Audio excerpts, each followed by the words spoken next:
was ready to give this event up last year. I actually did a ritual when I was with my friends in California and buried a poem in the ground to put this to rest, because it's been a wonderful experience since 2002, but I was just kind of worn out from doing it. I've made so many great friends, the poets that have come here, and there was just nobody that was really exciting me to come, or exciting to bring here for me. And I thought, oh, I'll try Gregory. I've tried him before. And called Greg, no response, answering machine. I said, well, okay, we're done. And about a week later, he called, and we had this good talk, and he said, yeah, I'll come. And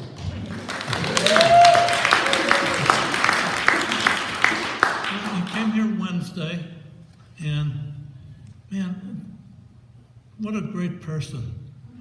He went to Evie's. She has a therapy group that she calls an expressive arts group, and he did a poetry lesson with them.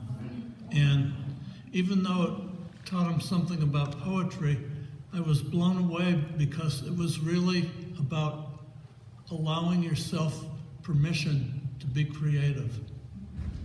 And that's a message that went into us. That's something that you could have be valuable for the rest of your life, whether you write another poem or not.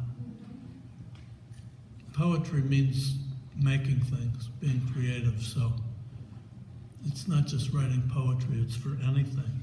And Greg's just kind of quiet and fun, a great listener, and we've had a really good time. And yesterday he rehearsed with Lara, and I got to watch this whole thing unfold, and it was just full of fun and respect for each other, and you'll see the results right now.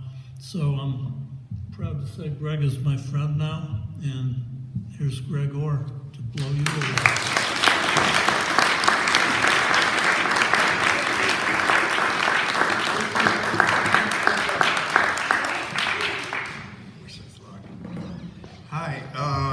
Yeah, he said he invited me out here before, but I never knew that, you know? And maybe I'm not so good at answering the phone, but there you go. I think I have these ideas behind the poem somehow, so anyway, I put them on a piece of paper, which you might see over there, so that we can just I can just read poems, and we can hear this thing we've done together, whatever it is. We'll find out. What I could say in the way of orienting people is, of course, I write short lyric poems. These poems, I put them together to follow the seasons of the year. Poems don't have any titles except the first one. And is there anything you wanted to say, Lara? No, it's just been very fun improvising, and this poetry is really beautiful. I think you're going to really enjoy it. Better. No pressure, Greg. No pressure. So this is called Seasons of the Beloved. Small ode to the beloved. When I was a child, you were my cat. But also, you were more than that. You were whatever I looked at with wonder. And early on, I sensed I'd lose you, and that proved true. Yet also that somehow you'd return. And even then, I knew I'd never be able to predict what shape you'd take or when you'd come. All I could do was hope I'd recognize you, even if you were disguised, as you so often are. Summer.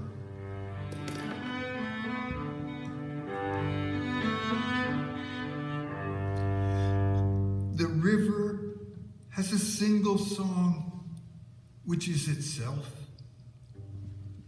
The tree has a song, the bird also. The heart knows all these songs in a million of its own. Neither the river nor the bird can write. The tree moves its branches against the sky all day, as if it's thinking about inventing its own alphabet. But nothing comes of it. So it's still up to us. We're supposed to bring them into the book, make a place for them in our poems.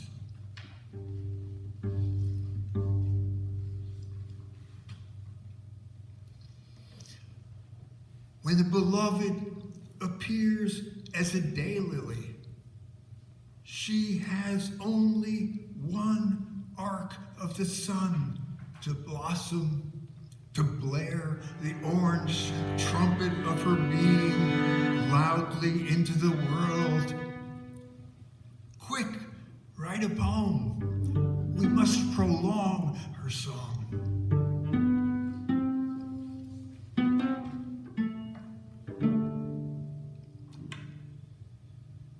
To become the tree, that's easy.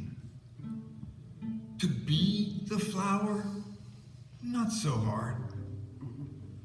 But to become the beloved, that's not allowed. The distance between you, crucial as the poem that bridges it. That space between your two bodies, no matter how closely pressed, it's essential. It defines what it is to be in the world, surrounded by infinite space, balanced on the point of a pin, spinning there, singing your song.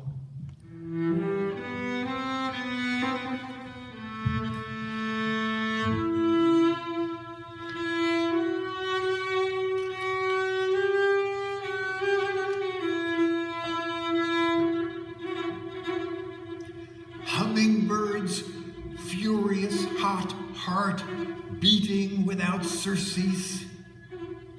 How can those tiny wings cool it? The poem of the beloved, such intensity it can hardly breathe.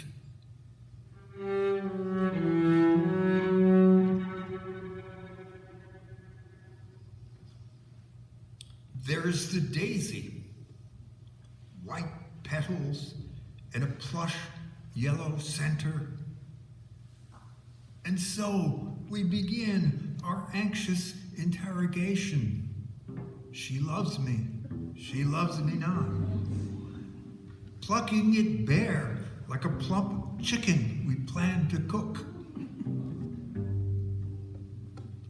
Daisy comes from day's eye, the sun, a flower as metaphor for the world's splendor. The beloved shining on us all the time, and us with our silly questions.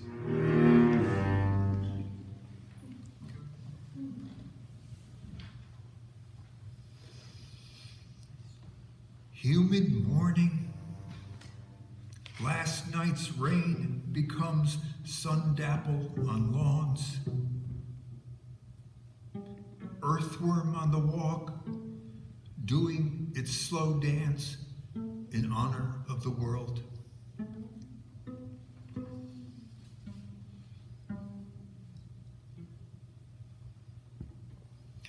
River inside the river.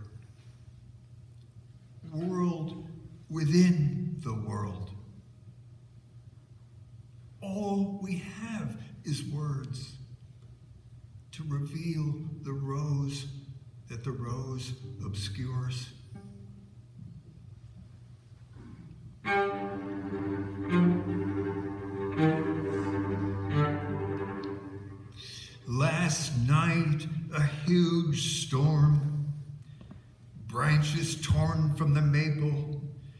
plants overturned on the porch, spilled from their safe little world, their clay pot with its gallon of dirt.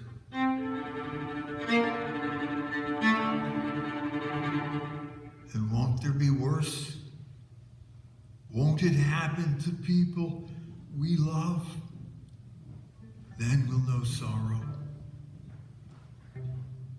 The branch can't be put back on the tree. We scoop up the earth and cover the roots. Who knows if it will live?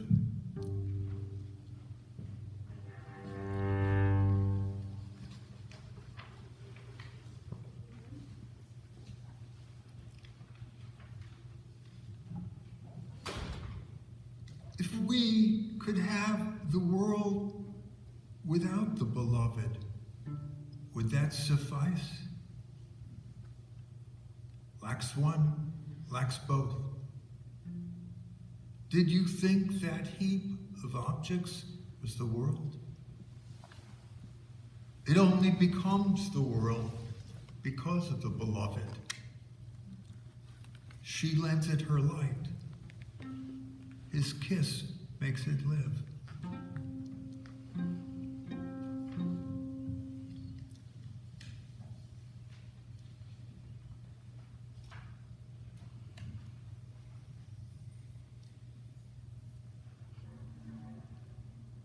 The beloved moves through the world, is the world, becomes the 100 things we love, or the one and only thing or person we love. Shifting, restless, refusing to incarnate in a final form, as if to teach us to keep our eyes moving if we want to see the bird flitting from bush to tree. There it is. No, there. No, it's hidden now. You can't see it, but you can hear its song.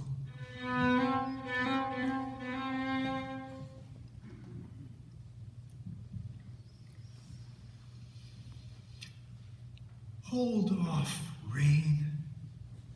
Of course my garden craves water, but the peonies are in full blossom now. If you fall now, their petals will all be scattered. Wait a day. Let them feel the pure joy of opening. Fall tomorrow. Then you can show them love is also a shattering.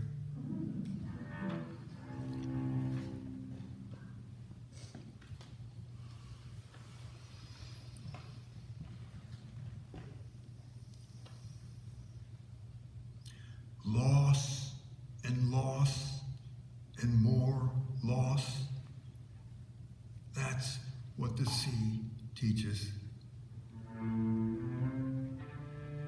The need to stay nimble against the suck of receding waves, the sand disappearing under our feet. Here, where sea meets shore, the best of dancing floors.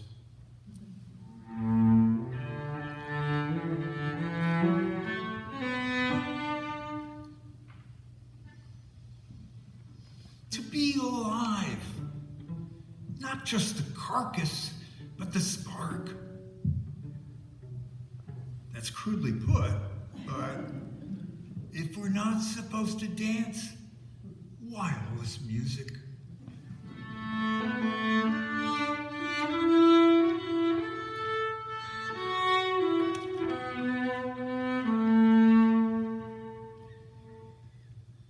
Squander it all.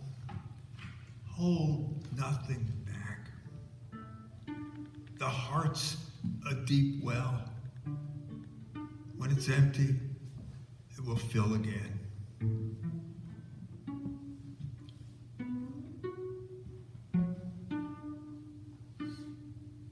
Sudden build-up of dark clouds, winds roar, lightning announcing downpour.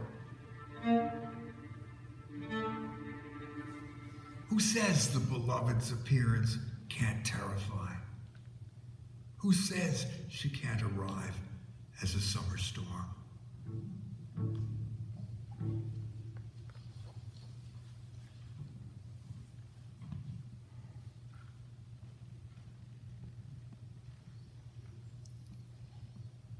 It's time to turn the TV off and listen.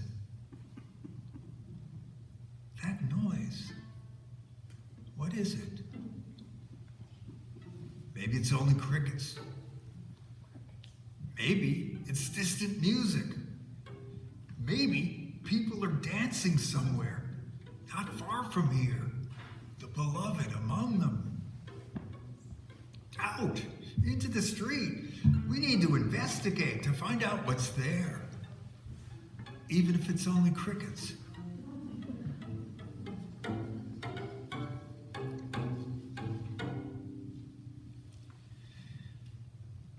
Not to lead us away from the world,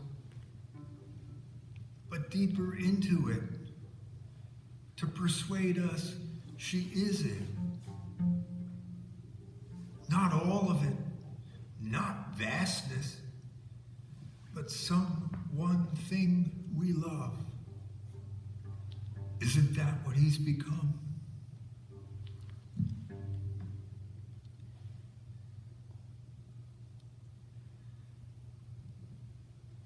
Sun-drenched late autumn days, ripening the blackberries along the driveway.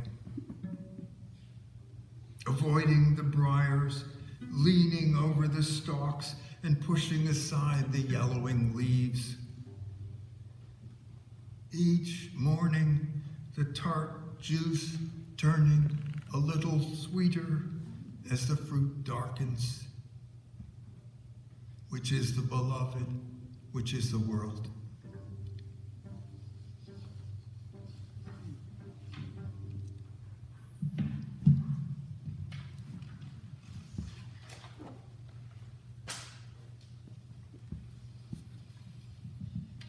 Autumn.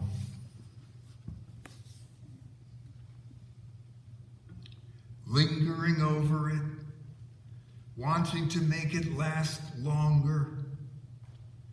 Still, it ends. No joy that doesn't cease. No life that goes on forever. The poet writes, then puts down his pen.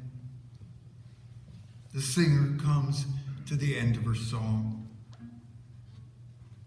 Autumn now, the leaves falling. Beautiful world that persists when words stop. Beautiful words that lift the world in a song of praise that drifts like a leaf on a breeze.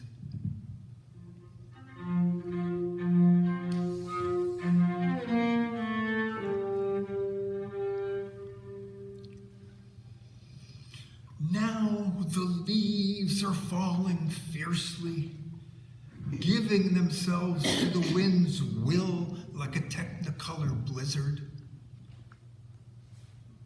Safe in my house, looking out, savoring the poem of wildness, savoring the world's unthinking decision to give itself over entirely.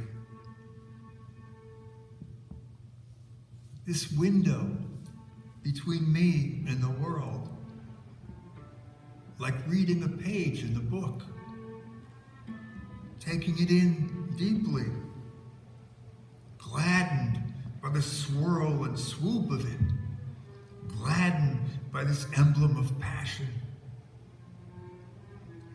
glad also of the glass, of the distance that makes it safe to feel this.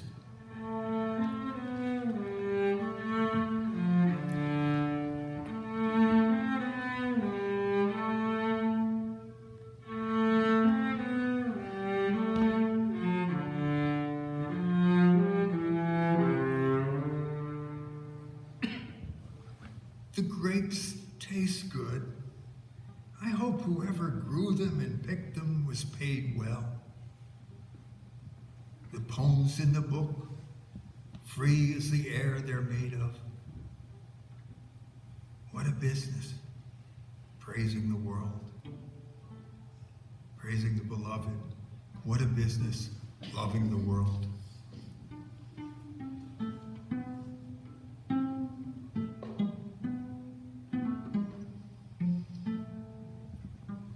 Autumn and the days grow shorter, squeezing the same radiance into a smaller space. More intense than ever, the beloved's lust for us. She must know we too are getting ready to become a poem.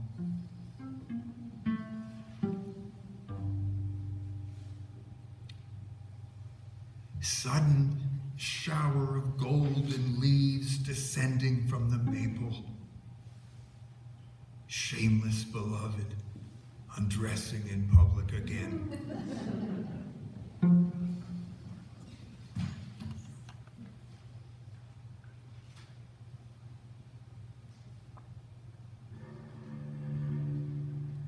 Grief will come to you. Grip and cling all you want. It makes no difference. Catastrophe, it's just waiting to happen.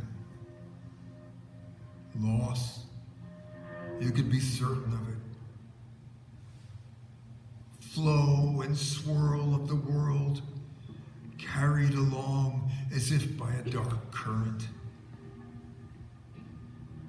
All you can do is keep swimming. All you can do is keep singing.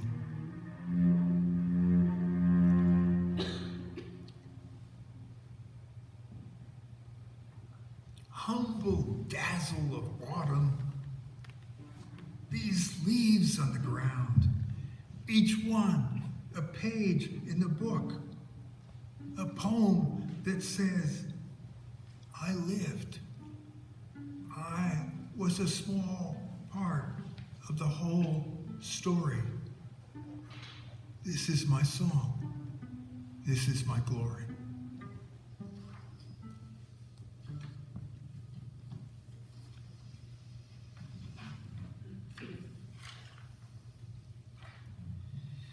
Young, I took it all so personally when things vanished. There's a word for that, inconsolable. You'd think, as I grew older, I'd have adjusted to the simple fact that everything's borne away on a ceaseless flood. But then, I'd never become a lyric poet. Someone with a grudge against the world he loves.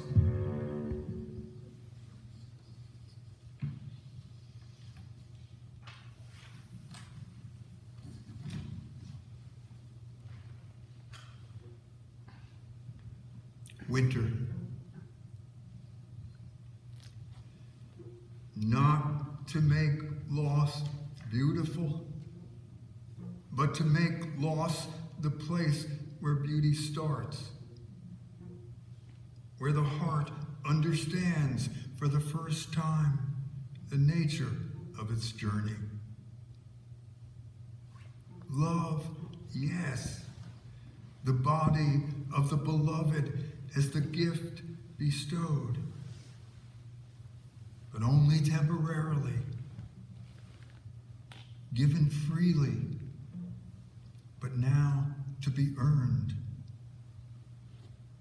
given without thought, and now loss has made us thoughtful.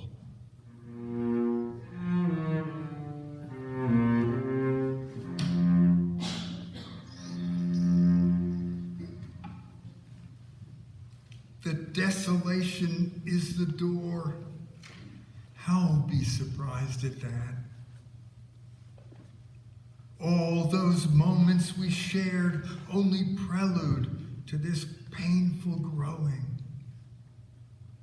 Her loss forcing it upon us, his absence insisting. Not bliss, never again bliss, but maybe a deeper knowing.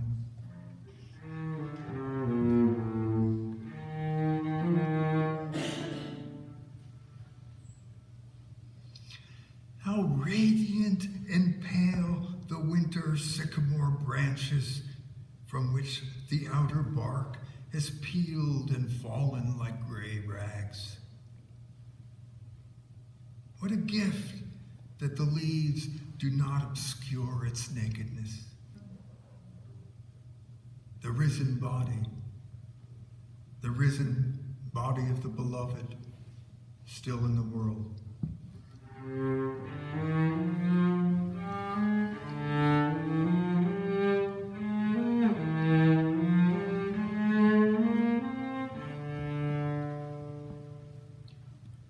Salt on the roads melts the ice.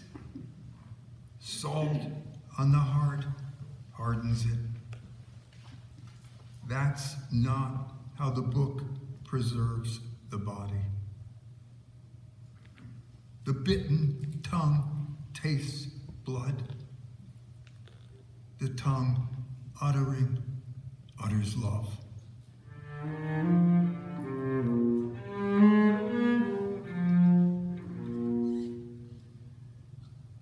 Now the snow is falling even more than an hour ago. The pine in the backyard bows with the weight of it. 2 years ago, my father died.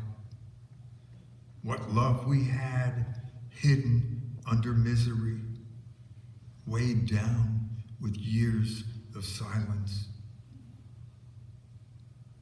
And now, maybe the poem can free us.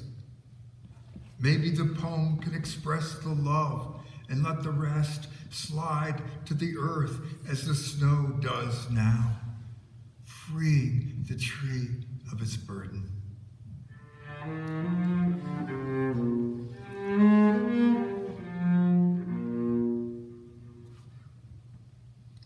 The book said we were mortal. It didn't say we had to be morbid. The book said the beloved died, but also that she comes again, that he's reborn as words. The book said everything perishes. The book said that's why we sing.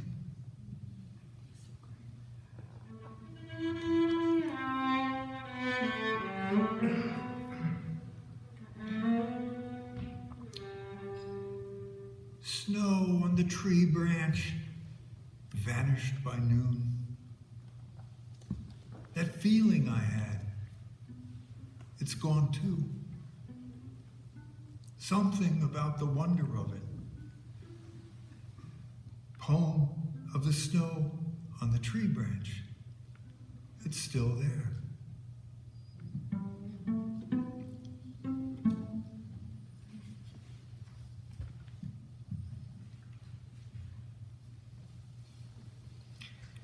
It's winter, and I think of spring. It's dark, and I feel the light that comes out of the body of the beloved, that fills the room as it filled the life. Alone in the dark, you are a body, and the book is another body. Is the body of the other, the beloved, which is the world. Time isn't a door that only opens to shut. Time isn't the lamp that's on, then clicks off. Time is the great wheel of it. Winter, then spring. time is the great whirl of it, the dance in which we hold close the body of the beloved, hold tight for dear life.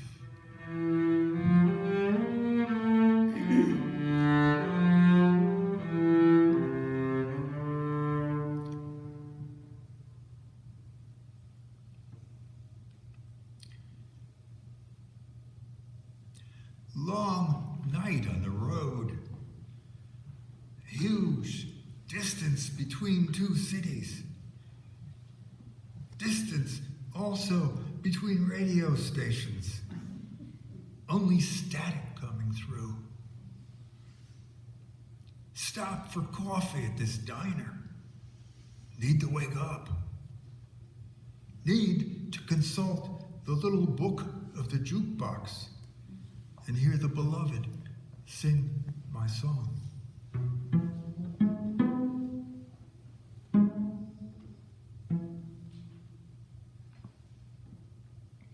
The world's so huge and dark, it swallows our cry. But we're no longer lost. The beloved has heard us, and even now approaches. We move toward each other like two words that will join in a poem. A small poem, a little song, but one in which we're not alone.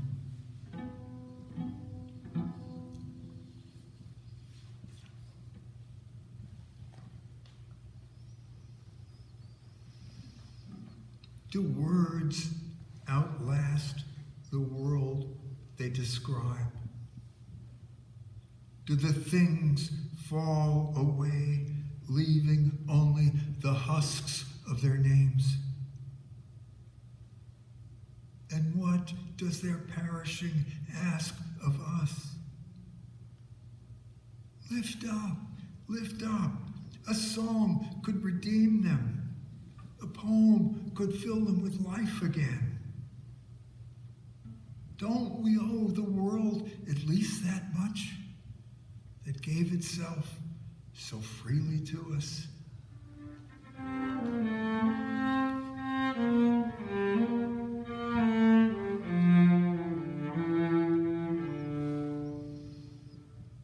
Why should it all be lost? Why should time take away that day by the river? Surely the storerooms of oblivion are full to bursting. Surely to bring back that single scene in all its glory wouldn't harm the order of things. If only in the words of a song or poem, if only for a moment, restoring that moment.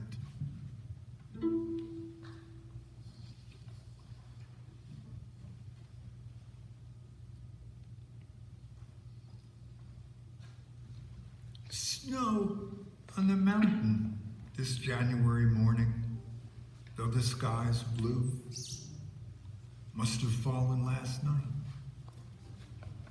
More gray hairs on my head every month. My mustache almost completely white now.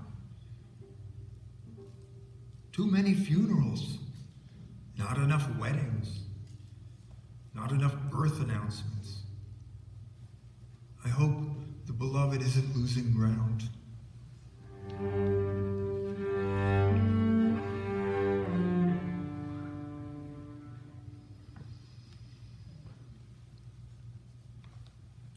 Death to the body.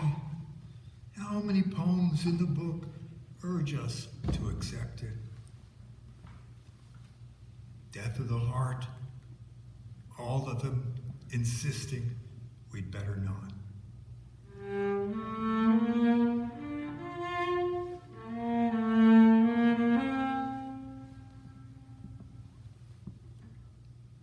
Has the moon been up there all these nights and I never noticed? A whole week with my nose to the ground, to the grind. And the beloved, faithfully returning each evening as the moon. Where have I been? Who has abandoned whom?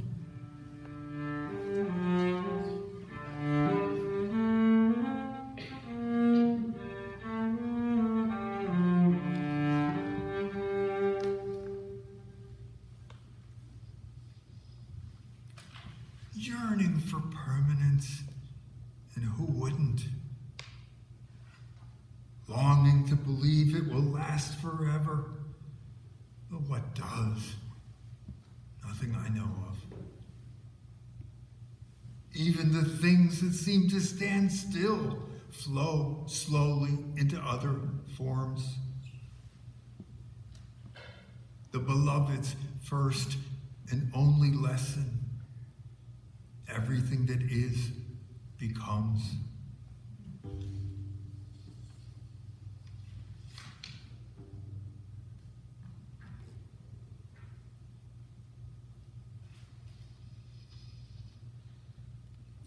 Some phrases move slow as a worm chewing a tunnel through dirt.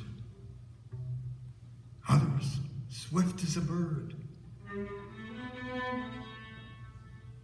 Oh, it's the beloved they're seeking. She could be hiding above. He could be buried below. Sorrow songs, trying their best to digest the thick dark.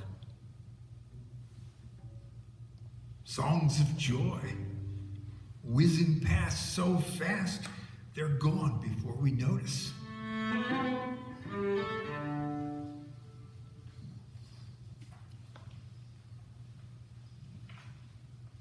Cat curled asleep on my lap, beloved as love sponge. Dog gazing up from the floor, all calm and liquid eyes, all fountain.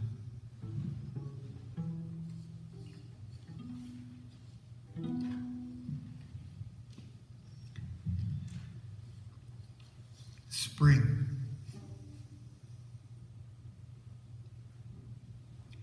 Of course, a book about living has to be filled with dying. And a book of joy will be full of sorrow. Why else winter? Why else the bones of trees against the gray sky? But could you stay in winter? Could you brace your shoulder against the great wheel and halt its slow roll? Could you stop a single bush from sending out its new leaves, from flowering?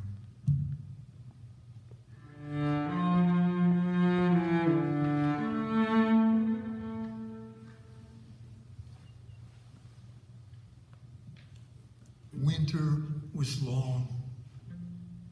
The ground froze. The heart also. The river hid inside its silver armor. Who could blame it? Spring now, things thaw. Even those who were hurt and harmed are eager to feel again, eager to need.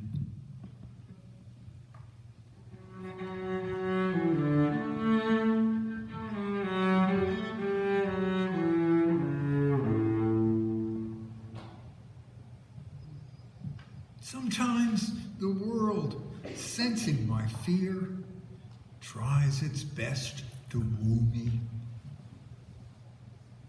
In the past, I've pretended that, like quantum physics, I'm hard to get. But I'm too old to be coy and suspect it's time to confess. Don't bother. I was yours from the start.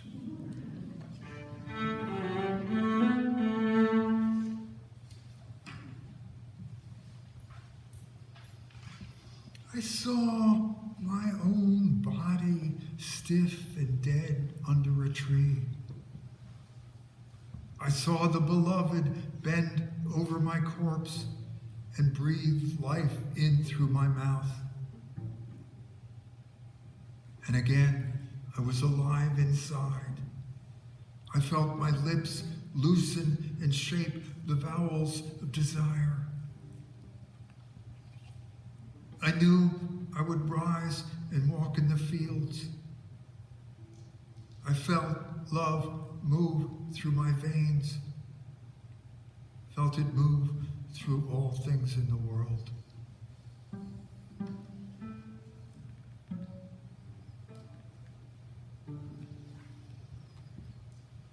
How the crocus pops up, leafless stalk and purple blossom cup out of bare mud.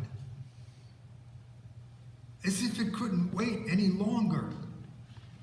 Not even the grass has ventured forth. Ice and still snow could still return. What does the beloved care? So eager to begin again, to welcome the new life.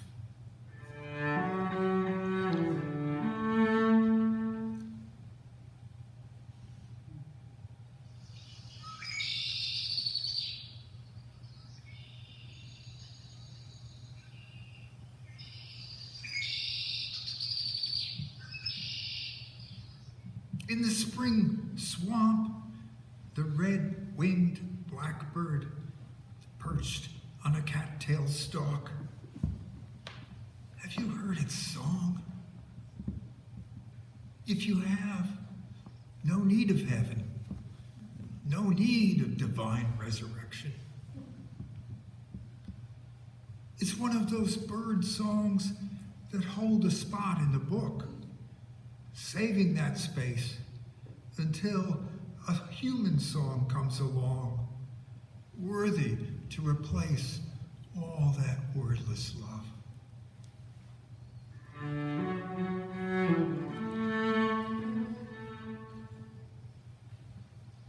If to say it once and once only, then still to say yes. And say it complete. Say it as if the word filled the whole moment with its absolute saying. Later for but. Later for if. Now, only the single syllable. It is the beloved that is the world.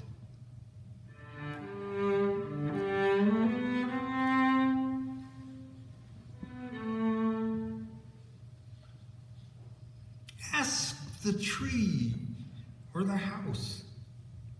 Ask the rose or the fire hydrant. Everything's waiting for you to notice. Everything's waiting for you to wrap your heart around it. That music has been playing since you were born. You must be mad to resist it. Oh, as the beloved surrounds us, eager to dance, all we have to do is ask.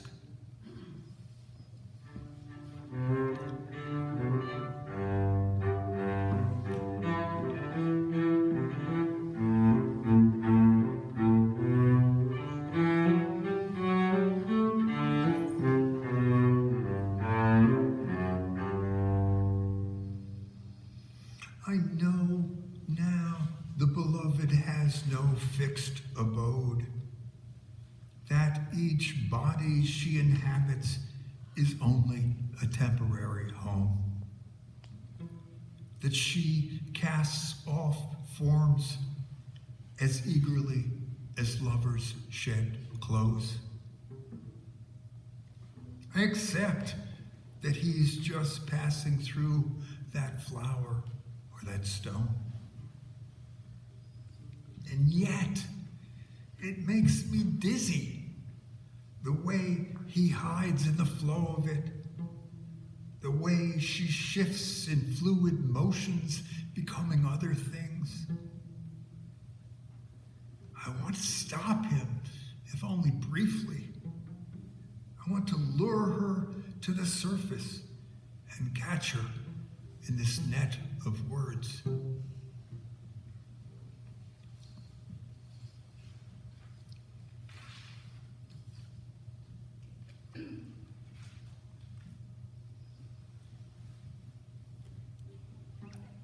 Doesn't the world demand we dance?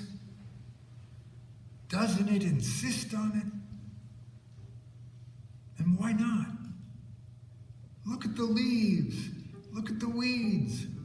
Look at the least blade of grass in the breeze. None of them begs off or offers excuses. None of them refuses.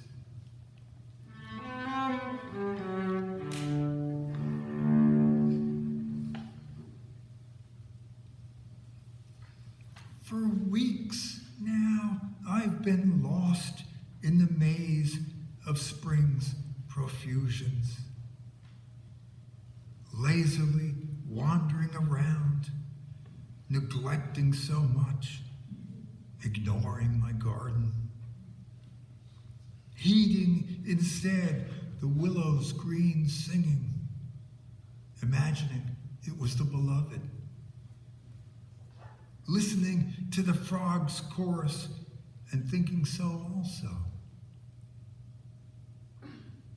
And now, a pair of wrens has given me a comeuppance. They've built their nest in my weeding basket that hangs from a hook in the open shed. 3 round, pale eggs.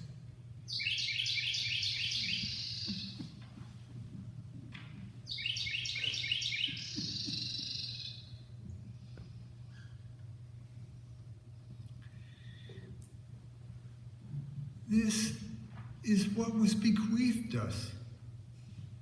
This earth the beloved left, and leaving, left to us. No other world but this one. Willows and the river and the factory with its black smokestacks. No other shore, only this bank on which the living gather.